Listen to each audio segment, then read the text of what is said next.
वो गांव जहां रात को कोई जिंदा नहीं रहता। भारत के एक दूर दराज इलाके में एक ऐसा गांव मौजूद है जहां सूरज ढलते ही हर दरवाजा बंद हो जाता है। लोग कहते हैं जो भी रात में बाहर निकला वो कभी वापस नहीं आया। इस गांव का नाम है काली घाटी। दिन होती है, पूरा गांव बदल जाता है। सूरज के डूबते ही लोग जल्दी जल्दी अपने घरों में घुस जाते हैं। खिड़कियां बंद, दरवाजे बंद और बाहर बस सन्नाटा। कहते हैं रात 9 बजे के बाद इस गांव में अजीब आवाजें गूंजती हैं। कभी किसी के रोने की, कभी किसी के चिल्लाने की और कभी किसी को घसीटने की। करीब 20 साल पहले एक आदमी था, रमेश। वो इन सब बातों को अंधविश्वास मानता था।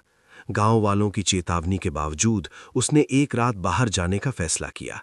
उस रात ठीक 9 बजे रमेश अपने घर से बाहर निकला, हाथ में एक लालटीन और चेहरे पर हल्की मुस्कान। शुरुआत में सब शांत था, बस ठंडी हवा और दूर कहीं कुत्तों के भौंकने की आवाज। लेकिन कुछ देर बाद उसे महसूस हुआ कि कोई उसका पीछा कर रहा है। उसने पीछे मुड़कर देखा, कोई नहीं था। वो आगे बढ़ा, फिर वही एहसास। इस बार उसने कदम तेज कर दिए। अचानक उसकी लालटेन जोर से हिलने लगी। हवा तेज हो गई और चारों तरफ से अजीब फुसफुसाहटें सुनाई देने लगीं। रमेश, वापस जाओ। अब उसकी मुस्कान गायब हो चुकी थी। उसके चेहरे पर डर साफ दिखाई दे रहा था।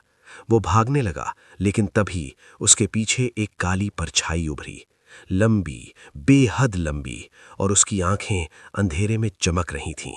रमेश चिल्लाया, लेकिन उसकी आवाज जैसे हवा में ही दब गई।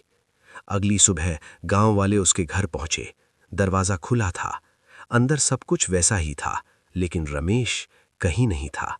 बस दरवाजे पर गहरे खरोंच के निशान थे, जैसे किसी ने बाहर निकलने की आखिरी कोशिश की हो।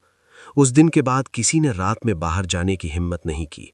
गांव के बुजुर्ग बताते हैं कि ये जगह पहले एक शमशान हुआ करती थी, जहां एक तांत्रिक काले जादू के प्रयोग करता था। एक रात उसका प्रयोग उल्टा पड़ गया और उसकी आत्मा यहीं फंस गई। तब से हर रात वो किसी न किसी को अपने साथ ले जाती है। कुछ साल पहले एक यूट्यूबर इस गांव में आया। उसने कहा, मैं सच दुनिया को दिखाऊंगा। रात होते ही उसने कैमरा ऑन किया और गांव के बीचों बीच जाकर खड़ा हो गया। शुरुआत में सब सामान्य था, लेकिन रात 12 बजे अचानक कैमरा हिलने लगा, स्क्रीन पर अजीब ग्लिच आने लगे और फिर कैमरे में उसके पीछे वही काली परछाई दिखाई दी। उसने डर के मारे पीछे मुड़कर देखा और उसी पल कैमरा जमीन पर गिर गया। अगली सुबह गांव वालों को उसका कैमरा मिला, लेकिन वो नहीं। आज भी काली घाटी वैसी ही है, दिन में शांत और रात में मौत का साया। कोई वहां रात नहीं बिताता, और जो कोशिश करता है उसका नाम सिर्फ कहानियों में रह जाता है। अब सवाल ये है, अगर आपको एक रात वहां बिताने को कहा जाए, क्या आप जाएंगे?